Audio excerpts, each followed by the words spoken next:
माननीय प्रधानमंत्री जी का आज इस पावन धरा पर गंगा यमुना सरस्वती के पावन संगम के तट पर हम सब बहुत बहुत स्वागत और अभिनंदन करते हैं और सभी को उनका स्थान ग्रहण करने का सादर अनुरोध। मानवता के उपासक, साधक व आराधक अर्थात सदैव लोक मंगल की कामना करने वाले युग दृष्टा, युग सृष्टा, युग निर्माता माननीय प्रधानमंत्री जी का स्वागत अंगवस्त्रम के द्वारा करने का मैं अनुरोध करती हूं माननीय मुख्यमंत्री उत्तर प्रदेश श्री योगी आदित्यनाथ जी से कि हम सबकी करतल ध्वनि के बीच ये अंगवस्त्रम उनको भेंट करके उनका आज इस मंच पर स्वागत करें, अभिनंदन करें, वंदन करें। मां गंगा जिनकी दिव्य आभा से प्रयागराज सदैव आलोकित रहता है, ऐसी ये वृहद और ये दिव्य प्रतिमा स्मृति चिन्ह के रूप में भेंट करके माननीय मुख्यमंत्री जी और हमारे उप मुख्यमंत्री द्वय बहुत जोरदार तालियों के बीच अभिवादन करते बोलेंगे, गंगा मैया की, यमुना मैया की, त्रिवेणी के पावन संगम की। बहुत बहुत धन्यवाद माननीय मुख्यमंत्री जी। सभी को आपका स्थान ग्रहण करने का अनुरोध।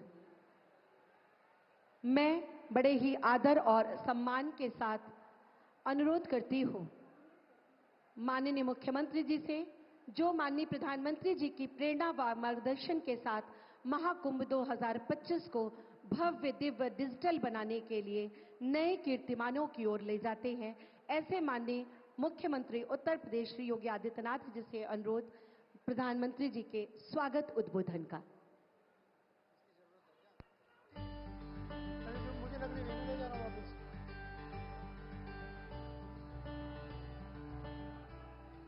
भारत माता की, भारत माता की, भारत माता की, गंगे मैया की, गंगे मैया की, यमुने मैया की, यमुना मैया की, प्रयागराज भगवान की, नमः पार्वती पतिये हर हर।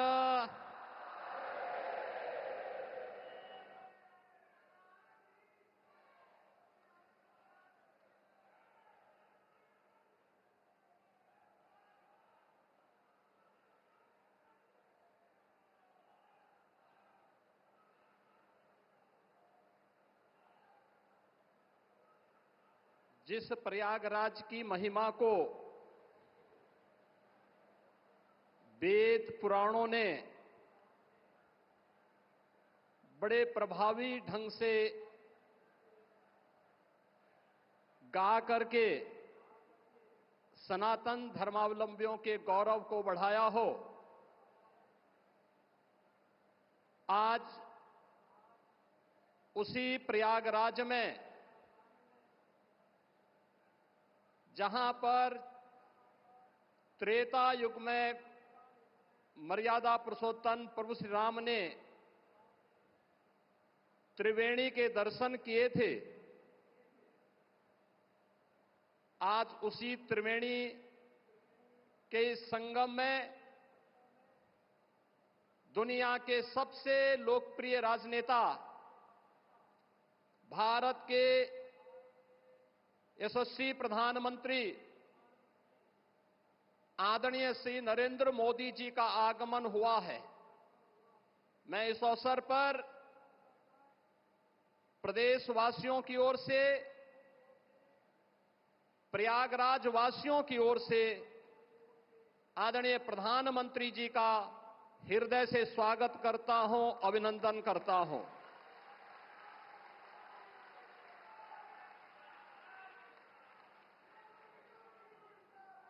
आदरणीय प्रधानमंत्री जी का आगमन आज मां गंगा, यमुना और सरस्वती की त्रिवेणी में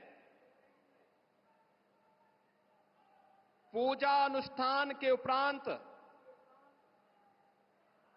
2025 के महाकुंभ प्रयागराज के शुभारंभ की दृष्टि से संपूर्ण सनातन धर्मावलंबियों, देश और दुनिया के अंदर भारत के प्रति अनुराग रखने वाले सभी श्रद्धालु जनों के लिए अत्यंत महत्वपूर्ण है। हजारों करोड़ रुपए की परियोजनाओं की सौगात लेकर के उनका लोकार्पण आज आदरणीय प्रधानमंत्री जी के कर कमलों से यहां पर होने जा रहा है, जिसमें पहली बार 2019 के प्रयागराज कुंभ में प्रधानमंत्री जी की ही प्रेरणा से, उनके मार्गदर्शन और उनके आदेश पर सैकड़ों वर्षों के बाद श्रद्धालु जनों को अक्षय वट के दर्शन हुए थे। इस बार आदरणीय प्रधानमंत्री जी के ही मार्गदर्शन में अक्षय वट कॉरिडोर का भी आज उद्घाटन होने जा रहा है। बड़े हनुमान जी, जिनका अभिषेक करने के लिए मां गंगा प्रतिवर्ष आती है, बड़े हनुमान जी मंदिर का भी कॉरिडोर का लोकार्पण आज आदरणीय प्रधानमंत्री जी के कर कमलों से होने जा रहा है।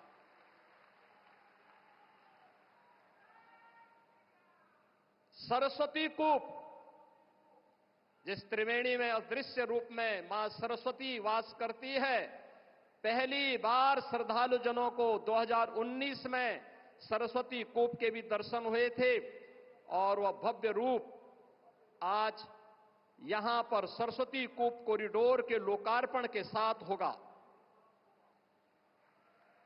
भगवान राम जब वनवास के लिए निकले थे, सबसे पहले मैत्री का हाथ बढ़ाया था निषाद राज ने। श्रृंगवेरपुर में आदरणीय प्रधानमंत्री जी की प्रेरणा से आज भगवान राम और निषाद राज की 56 फुट ऊंची प्रतिमा और कॉरिडोर का लोकार्पण भी आदरणीय प्रधानमंत्री जी के कर कमलों से होने जा रहा है। और दुनिया की सबसे पहली गुरुकुल, वनवास के समय सबसे पहले जिस ऋषि आश्रम में रह करके भगवान राम ने आशीर्वाद प्राप्त करके निस्सरहीन करो मही भुज उठाए प्रण कीन का संकल्प लिया था, ऐसे महर्षि भारद्वाज आश्रम के कॉरिडोर का भी लोकार्पण आदरणीय प्रधानमंत्री जी के द्वारा आज यहां पर किया जा रहा है।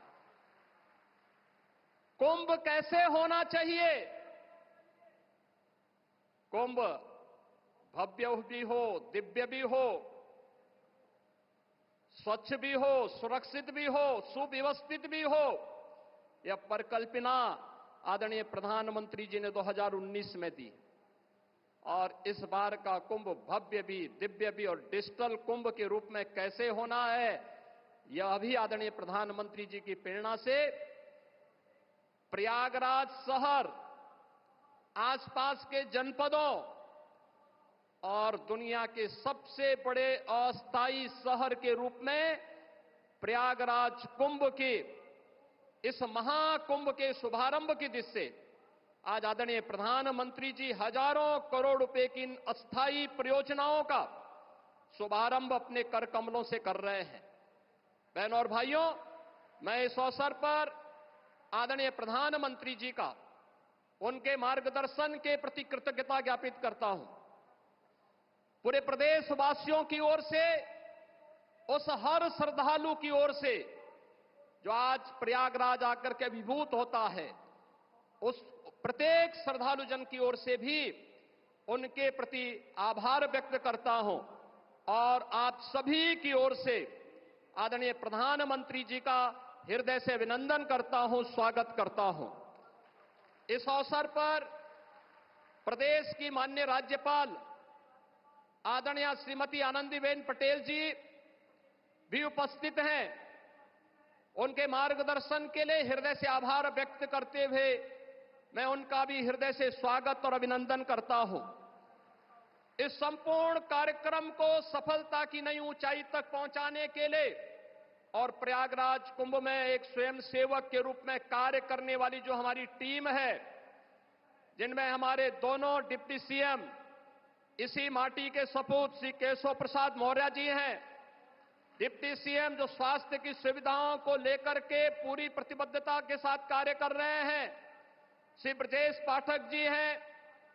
प्रदेश में अविरल और निर्मल गंगा के दर्शन हो, पर्याप्त मात्रा में जल मिले, और इस पूरे कार्यक्रम के प्रभारी के रूप में भी प्रदेश के जल शक्ति मंत्री श्री स्वतंत्र देव सिंह जी हैं। प्रदेश अध्यक्ष चौधरी भूपेंद्र सिंह जी हैं। प्रदेश सरकार के हमारे अन्य सहयोगी मंत्रीगण श्री जयवीर सिंह जी, श्री नंदगोपाल गुप्ता नंदी जी, श्री राकेश सचान जी, श्री अरविंद कुमार शर्मा जी, श्री संजय निषाद जी, श्री दयाशंकर सिंह जी, प्रयागराज के महापौर श्री गणेश केसरवानी जी, जिला पंचायत अध्यक्ष श्री वीके सिंह जी, श्री सिद्धार्थनाथ सिंह जी, हमारे सभी माननीय विधायकगण, अन्य सम्मानित जनप्रतिनिधिगण जो पूरे कार्यक्रम में एक स्वयंसेवक के रूप में लग करके महाकुंभ प्रयागराज को सफलता की नई ऊंचाई तक पहुंचाने के लिए प्रतिबद्ध हैं, इन सभी माननीय जनप्रतिनिधियों और आप सभी प्रयागराज वासियों की ओर से विशेष रूप से महाकुंभ प्रयागराज के शुभारंभ के लिए आदरणीय प्रधानमंत्री जी का आगमन हुआ है। ठीक एक महीने के बाद 13 जनवरी से प्रयागराज महाकुंभ का शुभारंभ होगा। आदरणीय प्रधानमंत्री जी का इस अवसर पर मैं एक बार फिर से आप सभी प्रयागराज वासियों की ओर से, उत्तर प्रदेश वासियों की ओर से हृदय से स्वागत और अभिनंदन करते हुए अपनी वाणी को विराम देता हूं। धन्यवाद। जय हिंद।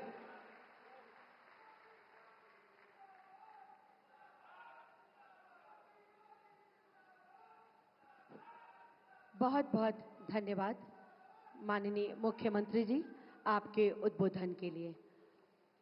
माननीय प्रधानमंत्री जी ने संगम नोज पर पूजन कर महाकुंभ 2025 के इस वृहद आयोजन के लिए हम सब के लिए मां गंगा से आशीर्वाद लेकर 3 महत्वपूर्ण धार्मिक स्थलों अक्षयवट कॉरिडोर, हनुमान मंदिर कॉरिडोर तथा सरस्वती कूप कॉरिडोर का दर्शन कर व उनका लोकार्पण कर इसके बाद वो हमारे बीच आए हैं। माननीय प्रधानमंत्री जी की परिकल्पना व वृहद सोच ने 2 और धामों को वृद्धता प्रदान की है, दिव्यता प्रदान की है। वो है श्रृंगेरपुर धाम कॉरिडोर तथा भरद्वाज आश्रम कॉरिडोर। मैं माननीय प्रधानमंत्री जी से बड़े ही आदर और सम्मान के साथ सादर अनुरोध करती हूं कि रिमोट के बटन के द्वारा इनका वर्चुअल लोकार्पण करने की कृपा करें। इसी के साथ लोकार्पण करें महाकुंभ 2025 की 500 करोड़ की 167 परियोजनाओं का, जो केंद्र सरकार के रेलवे मंत्रालय से तथा राज्य सरकार के विभिन्न विभागों की परियोजनाएं हैं। बहुत जोरदार तालियों से एक बार पुनः माननीय प्रधानमंत्री जी का हम अभिवादन करते हैं, वंदन करते हैं।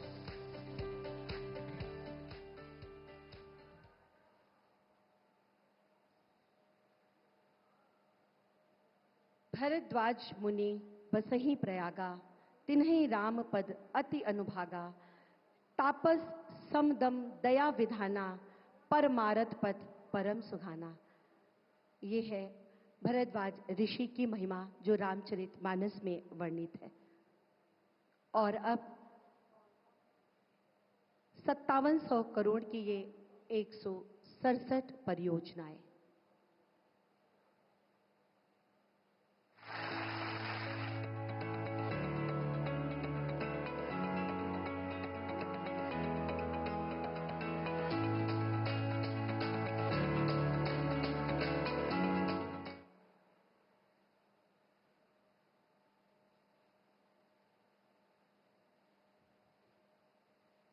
माननीय प्रधानमंत्री जी की परिकल्पना रही है कि महाकुंभ में आने वाले भक्तों को, श्रद्धालुओं को जरूरी जानकारी उनकी अपनी भाषा में सुविधाजनक और सरल तरीके से मिल सके। इसी को साकार करने के लिए एक बहुभाषी AI सक्षम चैटबॉट कुंभ सहायक का निर्माण किया गया है। मैं पुनः बड़े आदर के साथ माननीय प्रधानमंत्री जी से अनुरोध करती हूं कि रिमोट का बटन दबाकर इस चैटबॉट का शुभारंभ करने की कृपा करें। जो हमारे देश के डिजिटल व संवाद के क्षेत्रों में एक नई क्रांति लाएगा।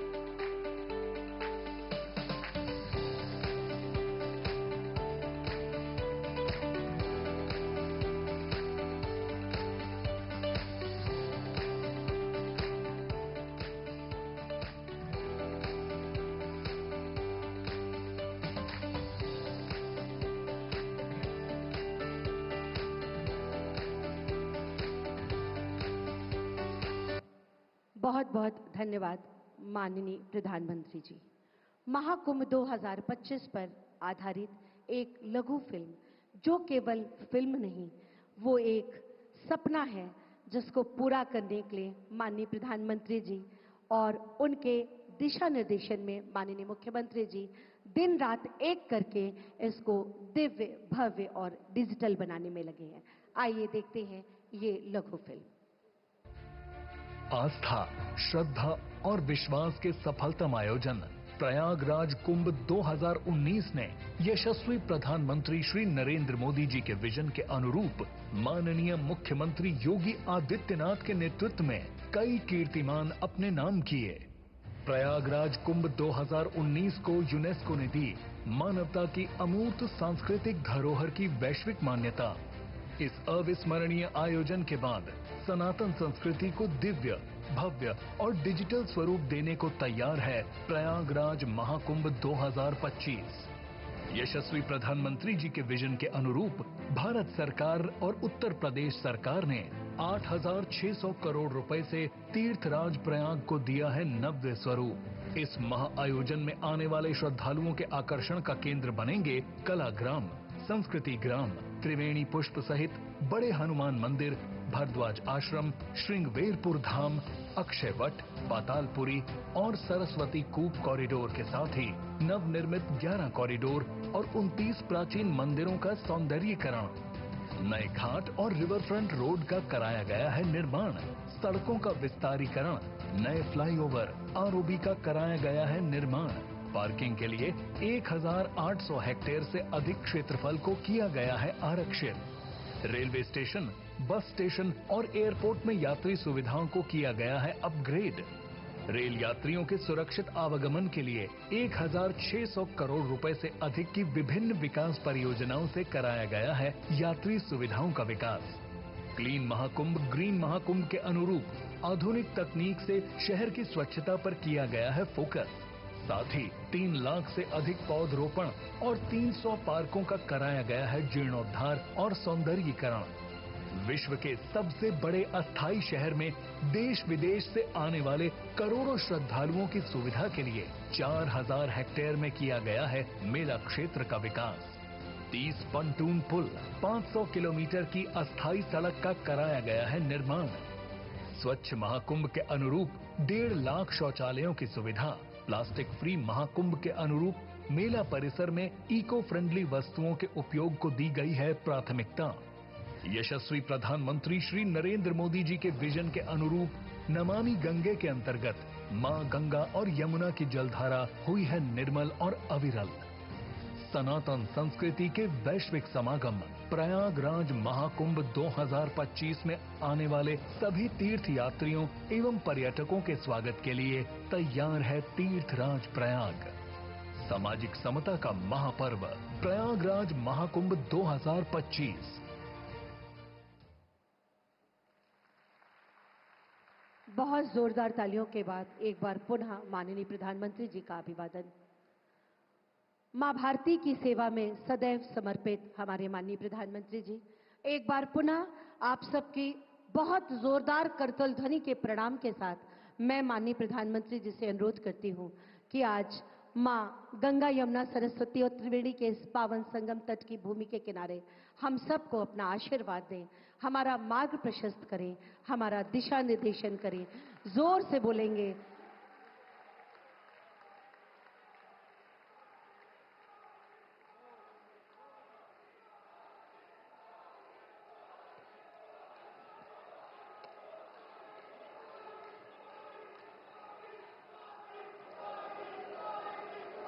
उत्तर प्रदेश के राज्यपाल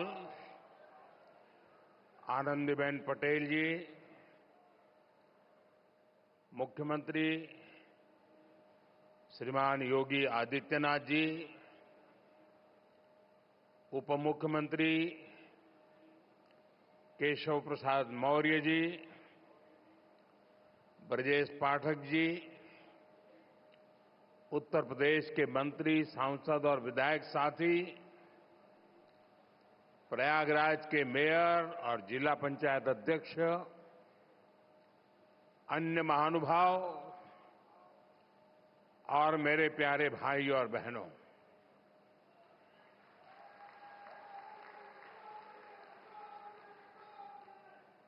प्रयागराज में संगम की इस पावन भूमि को मैं श्रद्धापूर्वक प्रणाम करता हूं।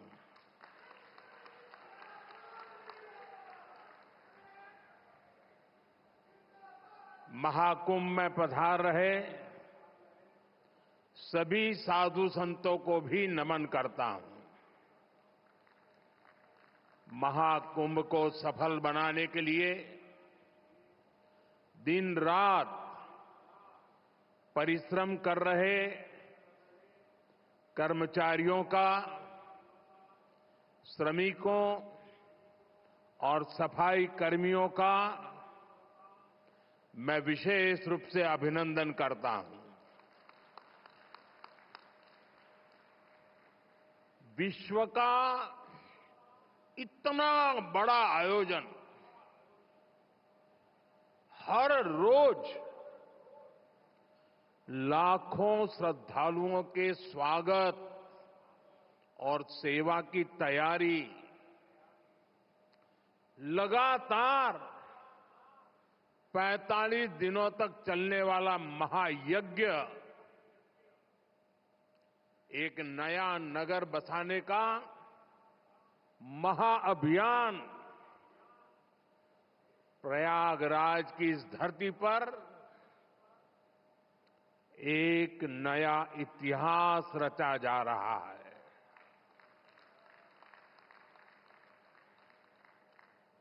अगले साल महाकुंभ का आयोजन देश की सांस्कृतिक आध्यात्मिक पहचान को नए शिखर पर स्थापित करेगा।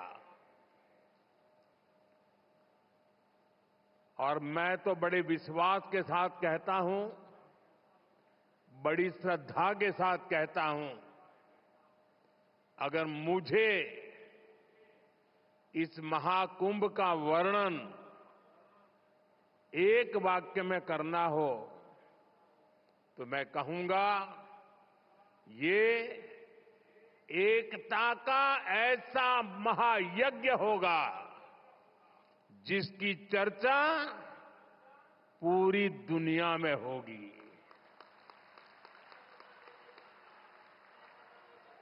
मैं इस आयोजन की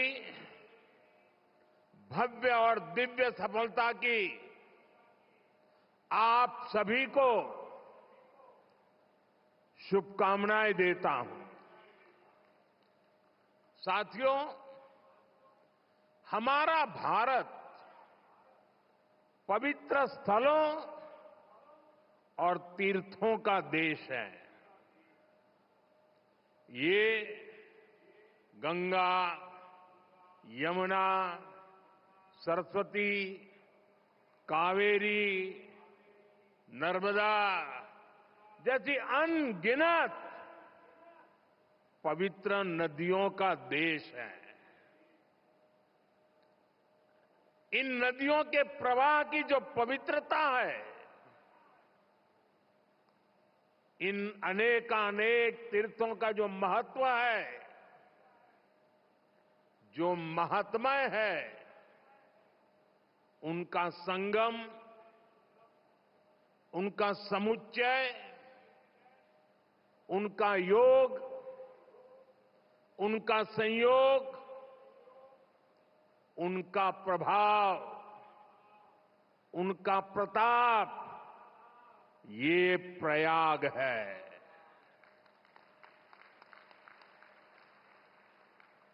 ये केवल तीन पवित्र नदियों का ही संगम नहीं है।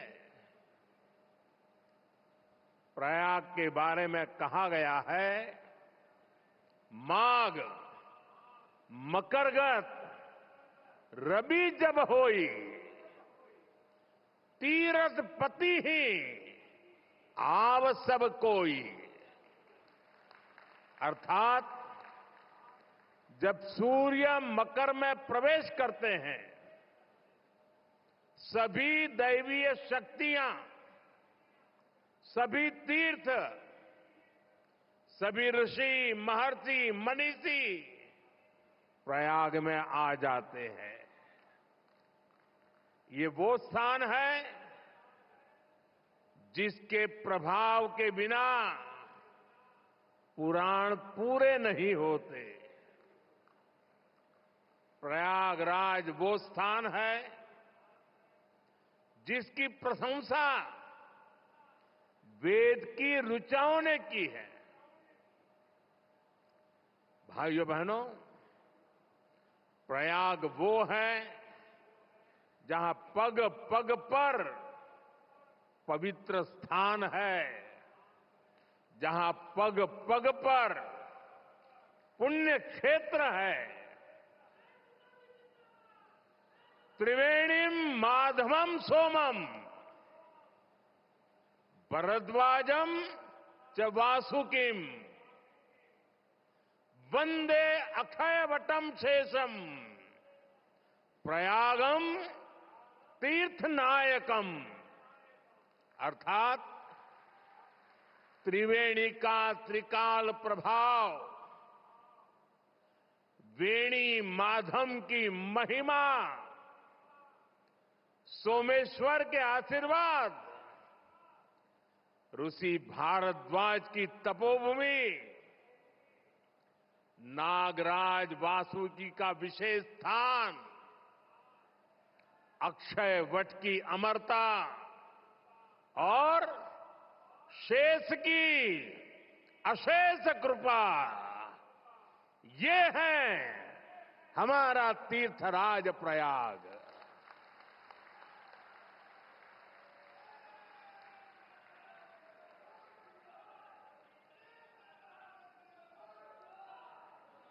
तीर्थराज प्रयाग यानी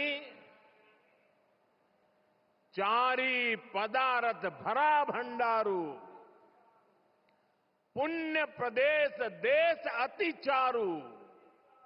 अर्थात जहां धर्म, अर्थ, काम, मोक्ष चारों पदार्थ सुलभ है, वो प्रयाग है। प्रयागराज केवल एक भौगोलिक भूखंड नहीं है, ये एक आध्यात्मिक अनुभव क्षेत्र है। ये प्रयाग और प्रयाग के लोगों का ही आशीर्वाद है कि मुझे इस धरती पर बार बार आने का सौभाग्य मिलता है।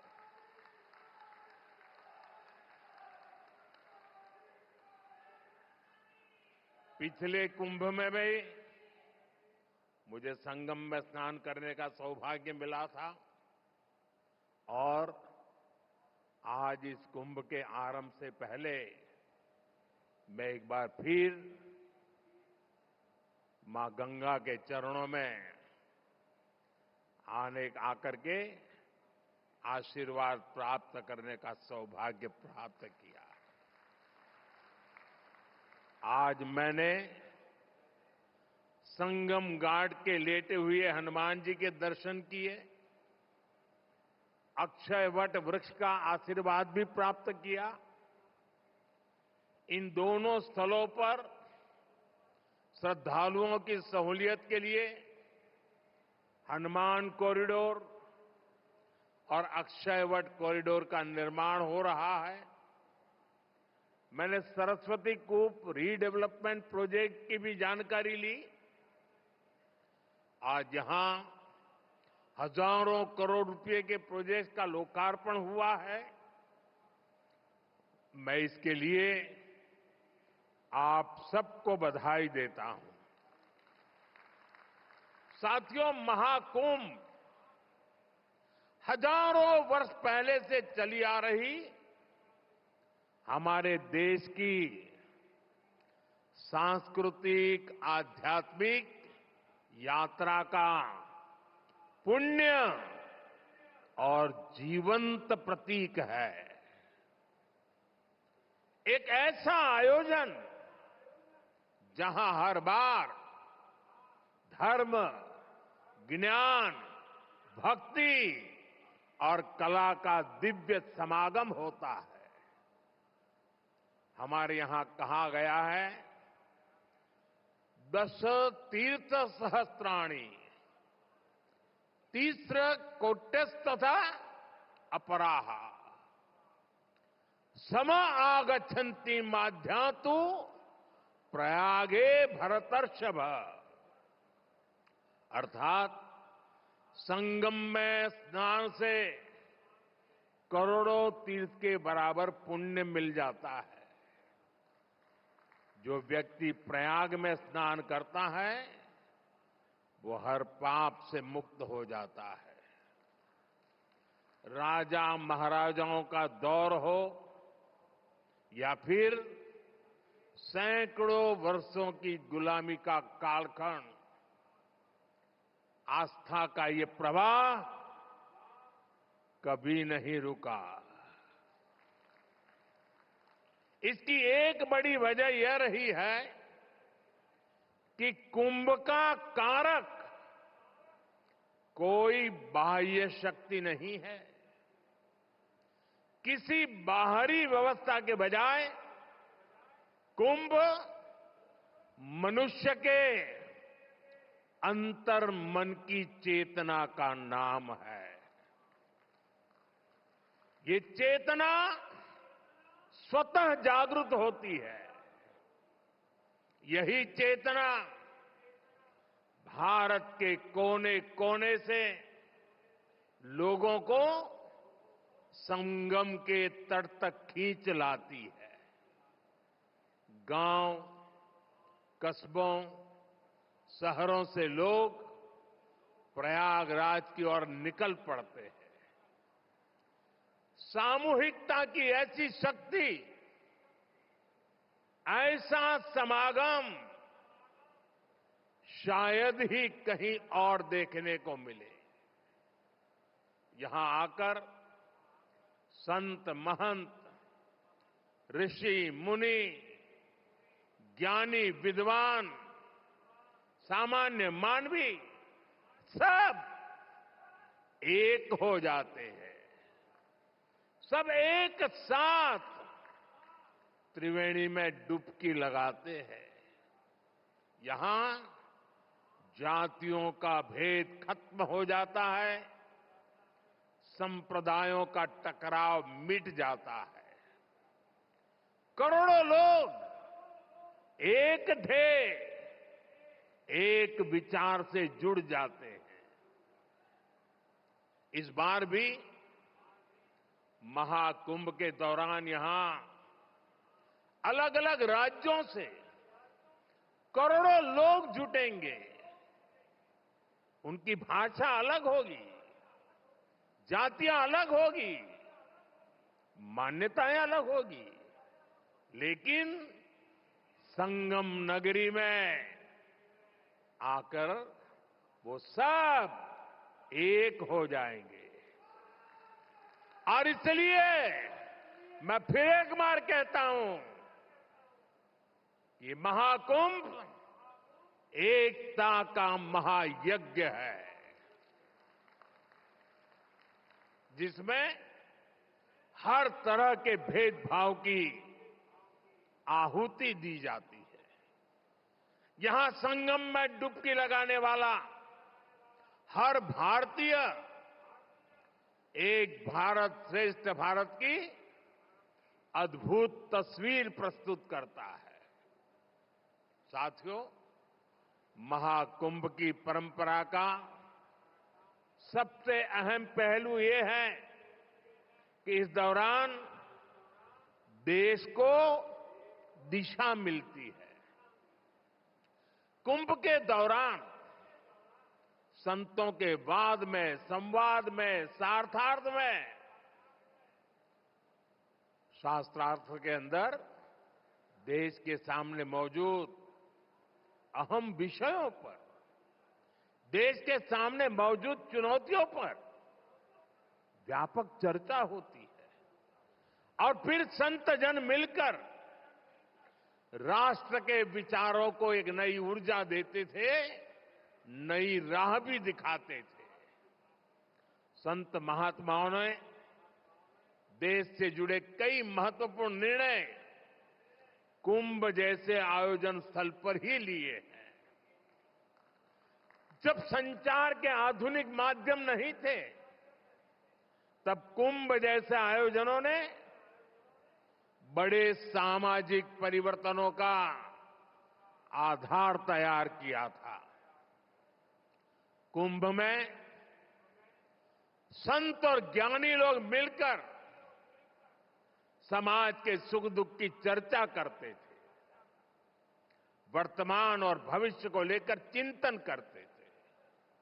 आज भी कुंभ जैसे बड़े आयोजनों का महात्म्य वैसा ही है।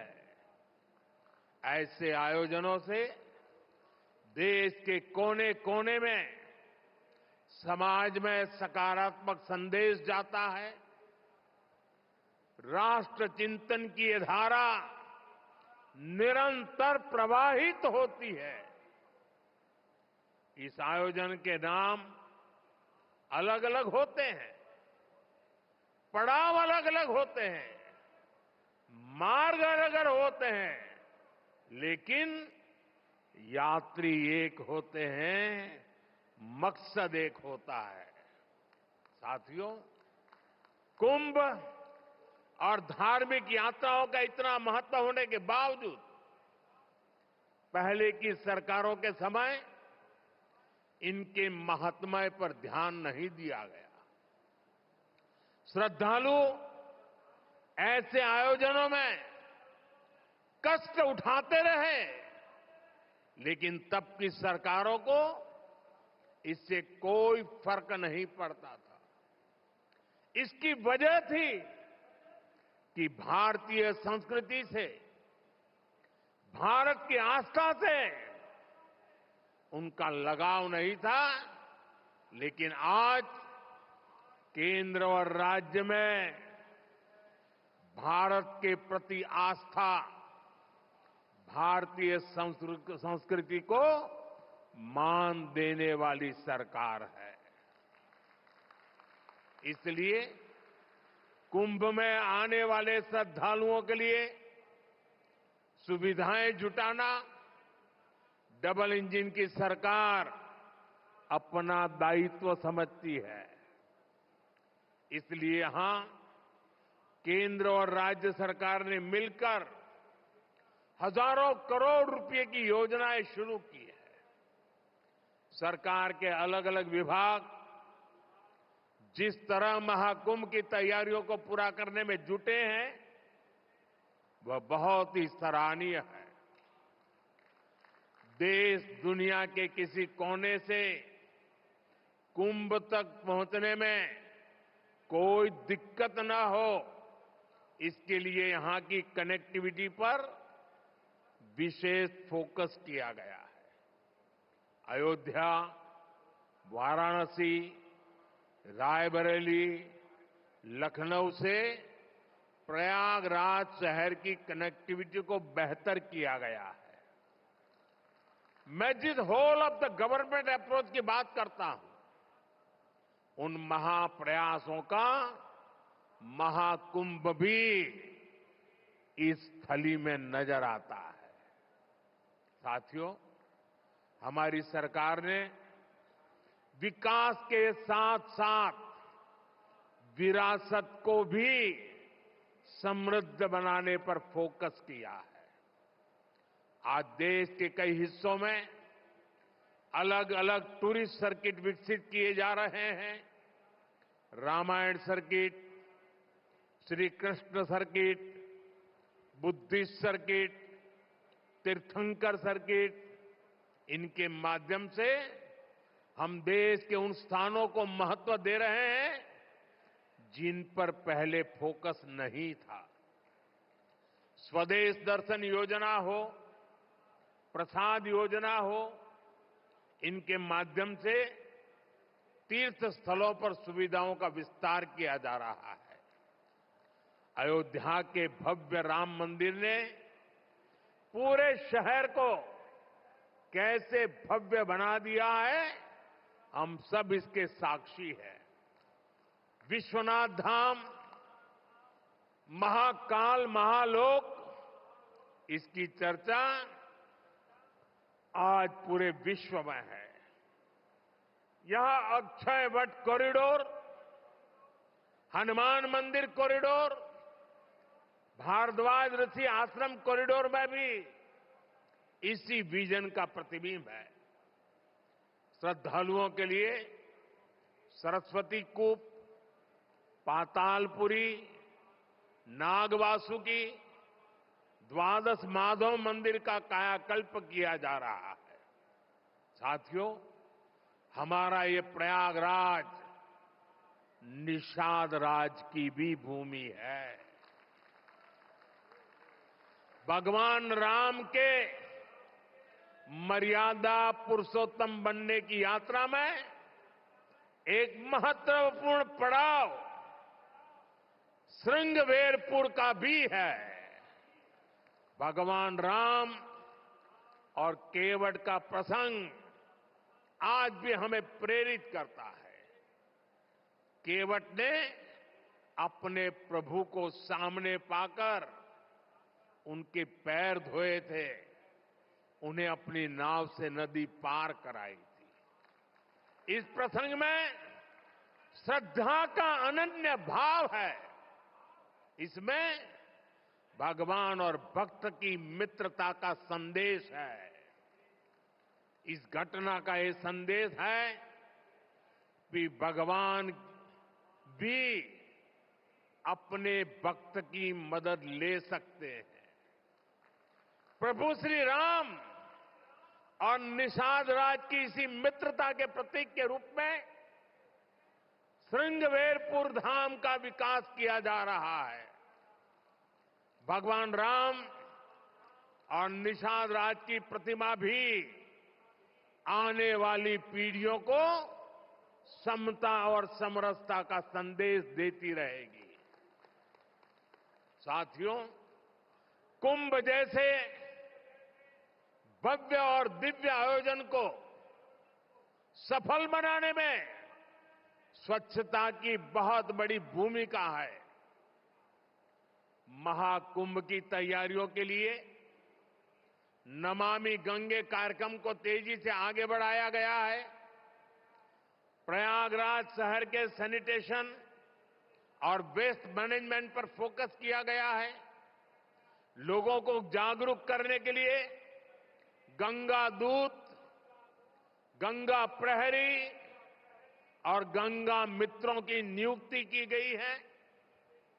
इस बार कुंभ में 15,000 से ज्यादा मेरे सफाई कर्मी भाई बहन कुंभ की स्वच्छता को संभालने वाले हैं। मैं आज कुंभ की तैयारी में जुटे अपने सफाई कर्मी भाई बहनों का अग्रिम आभार भी व्यक्त करूंगा। करोड़ों लोग यहां पर जिस पवित्रता, स्वच्छता, आध्यात्मिकता के साक्षी बनेंगे, वो आपके योगदान से ही संभव होगा। इस नाते यहां हर श्रद्धालु के पुण्य में आप भी भागीदार बनेंगे। जैसे भगवान कृष्ण ने झूठे पत्तल उठाकर संदेश दिया था कि हर काम का महत्व है, वैसे ही आप भी अपने कार्यों से इस आयोजन की महानता को और बड़ा करेंगे। ये आप ही हैं जो सुबह सबसे पहले ड्यूटी पर लगते हैं और देर रात तक आपका काम चलता रहता है। 2019 में भी कुंभ आयोजन के समय यहां की स्वच्छता की बहुत प्रशंसा हुई थी। जो लोग हर 6 वर्ष पर कुंभ या महाकुंभ में स्नान के लिए आते हैं, उन्होंने पहली बार इतनी साफ सुंदर व्यवस्था देखी थी। इसलिए आपके पैर धुलकर मैंने अपनी कृतज्ञता दिखाई थी। हमारे स्वच्छता कर्मियों के पैर धोने से मुझे जो संतोष मिला था, वो मेरे लिए जीवन भर का यादगार अनुभव बन गया है। साथियों, कुंभ से जुड़ा एक और पक्ष है जिसकी चर्चा उतनी नहीं हो पाती। ये पक्ष है कुंभ से आर्थिक गतिविधियों का विस्तार। हम सभी देख रहे हैं कैसे कुंभ से पहले इस क्षेत्र में आर्थिक गतिविधियों में तेजी आ रही है। लगभग 1.5 महीने तक संगम किनारे एक नया शहर बसा रहेगा, जहां हर रोज लाखों की संख्या में लोग आएंगे। पूरी व्यवस्था बनाए रखने के लिए प्रयागराज में बड़ी संख्या में लोगों की जरूरत पड़ेगी। 6,000 से ज्यादा हमारे नाविक साथी, हजारों दुकानदार साथी, पूजा पाठ और स्नान ध्यान कराने में मदद करने वाले सभी का काम बहुत बढ़ेगा। यानी यहां बड़ी संख्या में रोजगार के अवसर तैयार होंगे। सप्लाई चेन को बनाए रखने के लिए व्यापारियों को दूसरे शहरों से सामान मंगाने पड़ेंगे। प्रयागराज कुंभ का प्रभाव आसपास के जिलों पर भी पड़ेगा। देश के दूसरे राज्यों से आने वाले श्रद्धालु ट्रेन या विमान की सेवाएं लेंगे। इससे भी अर्थव्यवस्था में गति आएगी। यानी महाकुंभ से सामाजिक मजबूती तो मिलेगी ही, लोगों का आर्थिक सशक्तिकरण भी होगा।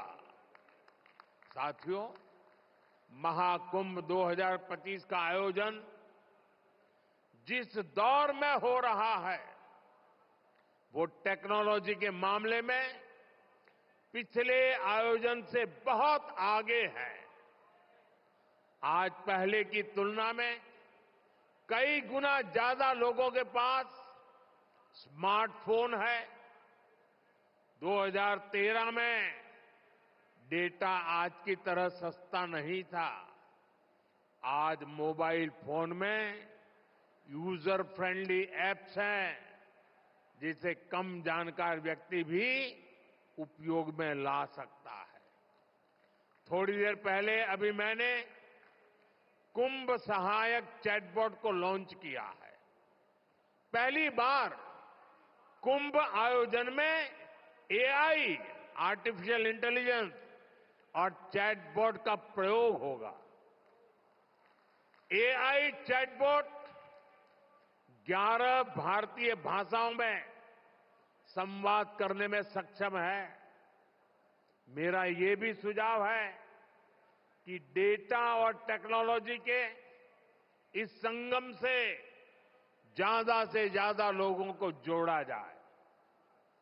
जैसे महाकुंभ से जुड़ी फोटोग्राफी कंपटीशन का आयोजन किया जा सकता है। महाकुंभ को एकता के महायज्ञ के रूप में दिखाने वाली फोटोग्राफी की प्रतियोगिता रखी जा सकते हैं। इस पहल से युवाओं में कुंभ का आकर्षण बढ़ेगा। कुंभ में आने वाले ज्यादातर श्रद्धालु इसमें हिस्सा लेंगे, जब ये तस्वीरें सोशल मीडिया पर पहुंचेगी तो कितना बड़ा कैनवास तैयार होगा, इसकी कल्पना नहीं कर सकते। इसमें कितने रंग, कितनी भावनाएं मिलेगी, ये गिन पाना मुश्किल होगा। आप आध्यात्म और प्रकृति से जुड़ी किसी प्रतियोगिता का आयोजन भी कर सकते हैं। साथियों, आज देश एक साथ विकसित भारत के संकल्प की तरफ तेजी से बढ़ रहा है। मुझे विश्वास है कि इस महाकुंभ से निकली आध्यात्मिक और सामूहिक शक्ति हमारे इस संकल्प को और मजबूत बनाएगी। महाकुंभ स्नान ऐतिहासिक हो, अविस्मरणीय हो, मां गंगा, मां यमुना और मां सरस्वती की त्रिवेणी से मानवता का कल्याण हो, हम सबकी यही कामना है। संगम नगरी में आने वाले हर श्रद्धालु को मैं शुभकामनाएं देता हूं। आप सबका भी मैं हृदय से बहुत बहुत धन्यवाद करता हूं। मेरे साथ बोलिए, भारत माता की, भारत माता की, भारत माता की, गंगा माता की, गंगा माता की, गंगा माता की। बहुत बहुत धन्यवाद। बहुत बहुत धन्यवाद, साधुवाद माननीय प्रधानमंत्री जी, आपके इस प्रेरणादायी उद्बोधन के लिए। मां गंगा हम सबको इतनी सामर्थ्य दें कि जिस तरह से भव्यता के साथ, दिव्यता के साथ इस डिजिटल कुंभ, महाकुंभ 2025 को आपने सोचा है, हम सब उसको वैसे संपन्न कराने में सक्षम हो सके। आपका आशीर्वाद, आपका मार्गदर्शन जरूर हम सबका मार्ग प्रशस्त करेगा। बहुत बहुत आभार। बहुत करतल ध्वनि के साथ एक बार पुनः जोरदार तालियों के साथ हम सब माननीय प्रधानमंत्री जी के प्रति आभार व्यक्त करते हैं, उनको नमन करते हैं, उनका अभिनंदन और वंदन करते हैं। भारत माता की, भारत माता की, वंदे वंदे।